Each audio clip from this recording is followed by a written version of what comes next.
Bonjour mes petits flocons et bienvenue sur la chaîne. J'espère que vous allez bien. Dans La Petite Sirène 3, on découvre enfin qui est la mère d'Ariel. Il s'agit d'Athéna. On sait également comment celle-ci perd la vie. Mais à part ça, que savons-nous d'elle réellement? Et le moins que l'on puisse dire, c'est que grâce aux théories disnéennes, on en apprend des choses. Allez, générique.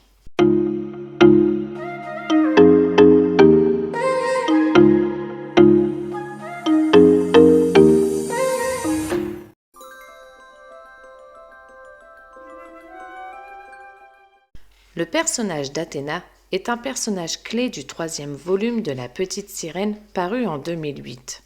Ce troisième volet est un préquel, c'est-à-dire qu'il se passe avant les événements de La Petite Sirène. Dans le classique, on voit Athéna comme la femme du roi Triton et la mère d'Ariel et ses sœurs. On sait aussi qu'elle aime la musique et chanter. Dans le préquel, nous voyons également comment elle perd la vie dans un accident avec des pirates. La reine Athéna est une femme belle, avec de longs cheveux roux attachés, des yeux verts et une queue bleu-vert. Elle ressemble beaucoup à Ariel. Tout ceci est la vraie version de Disney. Mais vous allez voir que beaucoup de théories, plus ou moins douteuses, nous donnent une personnalité différente de la mère d'Ariel.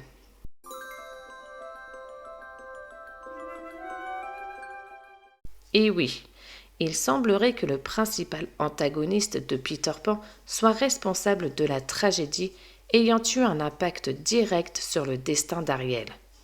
Selon une théorie de fans, le capitaine Crochet aurait tué la reine Athéna. La théorie qui relie Peter Pan à la petite sirène affirme que le navire qui a coulé la reine Athéna était commandé par nul autre que le capitaine Crochet, faisant de lui le principal responsable de sa mort.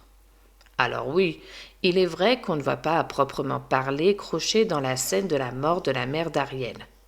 Mais les éléments qui nous poussent vers cette théorie proviennent en réalité du film de Peter Pan.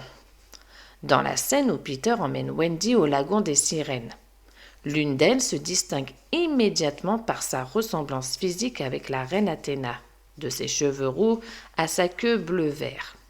De ce fait, dès que les fans ont remarqué la ressemblance entre la reine Athéna, la sirène de Peter Pan, ils ont rapidement déduit que le capitaine Crochet voyageait à bord de ce bateau. Cette théorie circule sur les réseaux sociaux depuis des années et de nombreux fans l'ont adoptée comme une véritable révélation.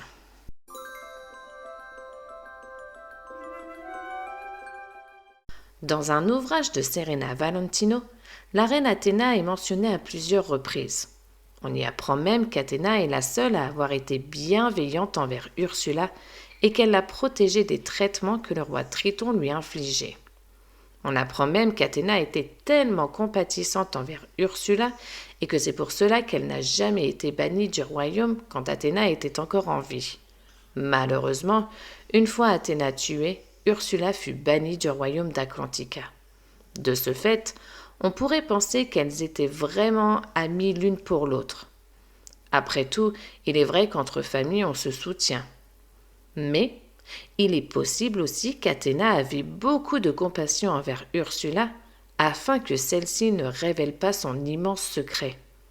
En effet, si on en croit cet ouvrage, Athéna n'est pas née sirène, mais humaine, et elle l'aurait caché à Triton. Athéna fut changée en sirène par Ursula du fait que celle-ci détestait les humains, car il est bien connu que les sirènes attirent les pêcheurs pour les tuer grâce à leur voix envoûtante. Et la reine Athéna est connue pour avoir la plus belle voix du royaume. Seulement, elle s'est prise d'amitié pour Ursula, et Ursula, se sentant bien seule, lui donna en retour son amitié. Ce secret fut révélé quand Athéna mourut, puisqu'au moment de sa mort, celle-ci reprit son apparence d'humaine. Avant de continuer, petite question pour vous. Pensez-vous que ce serait parce qu'Athéna avait un côté humain qu'Ariel est fascinée par le monde des humains? Et surtout, on n'oublie pas de liker et de s'abonner.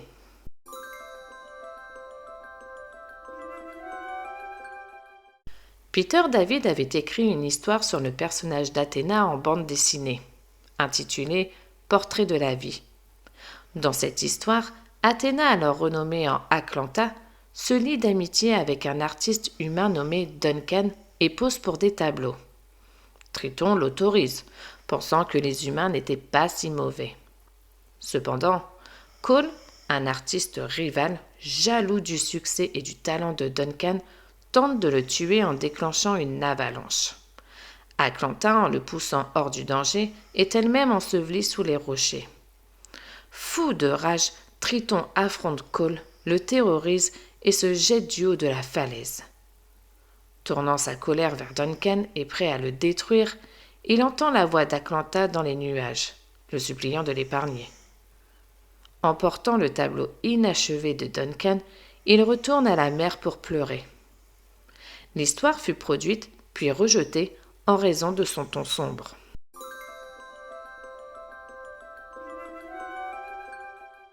Allez, faisons un petit condensé des informations que nous pouvons avoir au travers de ces différentes théories. Alors on sait que la reine Athéna est une reine aimée de son royaume et de sa famille. On peut supposer aussi qu'elle était humaine avant de rencontrer la sœur de Triton, Ursula, et que suite à leur rencontre, Ursula l'est transformée en sirène, et elles se sont liées d'amitié l'une pour l'autre. Athéna avait un côté très protecteur pour ses filles, mais aussi pour Ursula, car elle la défendait toujours face aux agissements de son mari le roi Triton. Athéna avait la plus belle voix du royaume, elle l'a sûrement transmise à Ariel.